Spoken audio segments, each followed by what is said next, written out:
ಚಿಕ್ಕಬಳ್ಳಾಪುರ ಲೋಕಸಭಾ ಕ್ಷೇತ್ರದಲ್ಲಿ ಬಿಜೆಪಿ ಭರ್ಜರಿ ಮತ ಶಿಕಾರಿಯನ್ನ ಮಾಡ್ತಾ ಇದೆ. ಡಾಕ್ಟರ್ ಕೆ ಸುಧಾಕರ್ ಬಿಜೆಪಿ ಅಭ್ಯರ್ಥಿ ಪರವಾಗಿ ವಿರೋಧ ಪಕ್ಷದ ನಾಯಕ ಆರ್ ಅಶೋಕ್ ಇವತ್ತು ಕಣಕ್ಕಿಳಿದು ಮತಯಾಚನೆಯನ್ನ ಮಾಡಿದ್ದಾರೆ. ಸಮಾವೇಶ ರೋಡ್ ಶೋ ಮೂಲಕ ಮತಯಾಚನೆಯನ್ನ ಮಾಡ್ತಿದ್ದಾರೆ ಕೇಸರಿ ಪಕ್ಷದ ಕಲಿಗಳು. ದೃಶ್ಯದಲ್ಲಿ ಗಮನಿಸ್ತಾ ಇದ್ದೀರಿ, ಚಿಕ್ಕಬಳ್ಳಾಪುರದಲ್ಲಿ ನಡೆದಂತಹ ಸಮಾವೇಶದ ಸಂದರ್ಭದ ದೃಶ್ಯ ಇದು. ರೋಡ್ ಶೋ ಅದಾದ ನಂತರದಲ್ಲಿ ಡಾಕ್ಟರ್ ಕೆ ಸುಧಾಕರ್ ಅವರ ಪರವಾಗಿ ಮತಯಾಚನೆಯನ್ನ ಮಾಡಲಿಕ್ಕೆ ಆರ್ ಅಶೋಕ್ ಕಣಕ್ಕೆ ಇಳಿದಿದ್ದಾರೆ.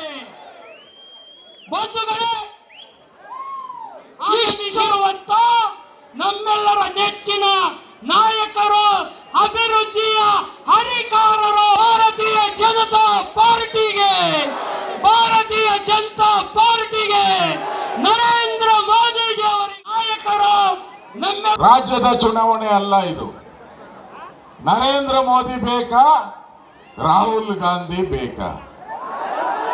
ನರೇಂದ್ರ ಮೋದಿ ಬೇಕಾ, ರಾಹುಲ್ ಗಾಂಧಿ ಬೇಕಾ?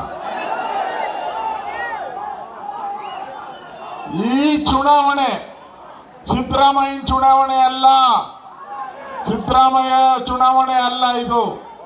ನರೇಂದ್ರ ಮೋದಿ ರಾಹುಲ್ ಗಾಂಧಿ ಚುನಾವಣೆ. ಜನ ಯಾರನ್ನ ಆಯ್ಕೆ ಮಾಡ್ತಾರೆ? ಮೋದಿಯನ್ನ ಆಯ್ಕೆ ಮಾಡ್ತಾರೆ. ಸುಧಾಕರ್ ಯಾರ ಪರವಾಗಿ ಬಂದಿದ್ದಾರೆ?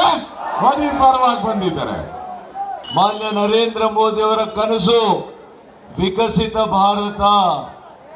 ಇವತ್ತು ಗೌರಿಬಿದನೂರಿನಲ್ಲಿ ಪ್ರತಿಜ್ಞೆ ಮಾಡಿ ಹೇಳ್ತಾ ಇದ್ದೇನೆ, ನನ್ನ ಸಂಕಲ್ಪ ವಿಕಸಿತ ಚಿಕ್ಕಬಳ್ಳಾಪುರ ಅಂತ ನಾನು ಹೇಳಲಿಕ್ಕೆ ಬಯಸ್ತೇನೆ. ಮಾನ್ಯ ನರೇಂದ್ರ ಮೋದಿ ಅವರ ಕನಸು ವಿಕಸಿತ ಭಾರತ. ಇವತ್ತು ಗೌರಿಬಿದನೂರಿನಲ್ಲಿ ಪ್ರತಿಜ್ಞೆ ಮಾಡಿ ಹೇಳ್ತಾ ಇದ್ದೇನೆ, ನನ್ನ ಸಂಕಲ್ಪ ವಿಕಸಿತ ಚಿಕ್ಕಬಳ್ಳಾಪುರ ಅಂತ ನಾನು ಹೇಳಲಿಕ್ಕೆ ಬಯಸ್ತೇನೆ. ಮಾನ್ಯ ನರೇಂದ್ರ ಮೋದಿ ಅವರ ಕನಸು ವಿಕಸಿತ ಭಾರತ.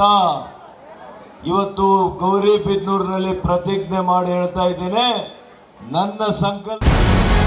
ನಮಸ್ಕಾರ, ಕರ್ನಾಟಕ ಪ್ರೈಮ್ ಟೈಮ್ಗೆ ಸ್ವಾಗತ. ನಾನು ಜಯಪ್ರಕಾಶ್ ಶೆಟ್ಟಿ. ಇಡೀ ಕರ್ನಾಡು ಇವತ್ತು ರೆಬೆಲ್ ಆಗಿ ನಿಂತಿದೆ. ಈ ಹಗರಣಗಳನ್ನು ಸದನದಲ್ಲಿ ಪ್ರಸ್ತಾಪ ಮಾಡಲು ಕೂಡ ಕಾಂಗ್ರೆಸ್ ಹಿಂದೇಟು ಹಾಕಿದ್ದೇಕೆ? ನಿಮ್ಗೆ ಸಂಬಳ ಅದಕ್ಕೆ, ನಿಮಗೆ ವಾಹನ ಅದಕ್ಕೆ, ನಿಮಗೆ ವೆಪನ್ ಅದಕ್ಕೆ, ನೀವು ಅದನ್ನು ಸೆರೆ ಹಿಡಬೇಕಾಗಿತ್ತು. ನೀವು ವಿದ್ಯುತ್ ಬರ ಇದೆ ಅಂತ ಹೇಳ್ತಾ ಇದ್ದೀರಿ, ಎಲ್ಲಿ ಬರ ಇದೆ ನೀವು ಹೇಳಬೇಕು. ಪಾಕಿಸ್ತಾನ್ ಆಕ್ಯುಪೈಡ್ ಕಾಶ್ಮೀರ್ ಅದು ಎಂದೆಂದಿಗೂ ನಮ್ಮದು. 40 ಮೆಷಿನ್ಗಳು ತಂದಿತ್ತು ನೋಟ್ ಎಣಿಸುವುದಕ್ಕೆ, ಅದೇ ಹಾಳಾಯಿತು. ಮಥುರಾದ ಗಲಾಟೆ ಇದೆಯಲ್ಲ, ಅದು ಸ್ಥಳೀಯವಾಗಿ ಕೂತು ಪರಿಹರಿಸಬಹುದಾದಂಥ ಕಾನೂನಿದೆ. ಗ್ಯಾರಂಟಿ ಯೋಜನೆಯಿಂದ ನಷ್ಟ ಆಗಿದೆ, ಲಾಭ ಆಗಿದೆ, ದಯವಿಟ್ಟು ಹೇಳಿ.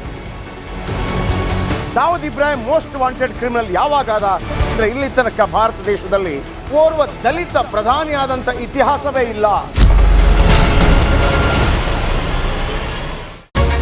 ರಿಪಬ್ಲಿಕ್ ವರ್ಲ್ಡ್ ಆಪ್ ಇದು ಕೇವಲ ಅಪ್ಲಿಕೇಶನ್ ಅಲ್ಲ, ಸಮಗ್ರ ಸುದ್ದಿಗಳ ಸಂಪರ್ಕ ಮಾರ್ಗಕ್ಕೆ ಕ್ರಾಂತಿಕಾರಿ ಬದಲಾವಣೆ. ರಿಪಬ್ಲಿಕ್ ವರ್ಲ್ಡ್ ಆಪ್ ಕೇವಲ ಸುದ್ದಿ ಅಪ್ಲಿಕೇಶನ್ ಅನ್ನ ಪರಿಚಯ ಮಾಡ್ತಾ ಇಲ್ಲ, ಬದಲಾಗಿ ಡಿಜಿಟಲ್ ಸುದ್ದಿ ಬಳಕೆಯ ಹೊಸ ಯುಗಕ್ಕೆ ನಾಂದಿ ಹಾಡ್ತಾ ಇದೆ. ಇದೊಂದು ಬ್ರೇಕಿಂಗ್ ನ್ಯೂಸ್, ಪ್ರಭಾವಶಾಲಿ ಕಾರ್ಯಕ್ರಮಗಳಿಗೆ ಗಟ್ಟಿಯಾದ ವೇದಿಕೆ.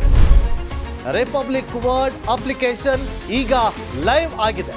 ಗೂಗಲ್ ಪ್ಲೇ ಸ್ಟೋರ್ ಮತ್ತು ಆಪಲ್ ಆಪ್ ಸ್ಟೋರ್ ಎರಡರಲ್ಲೂ ಲಭ್ಯವಿದೆ. ಈಗಲೇ ಡೌನ್ಲೋಡ್ ಮಾಡಿ.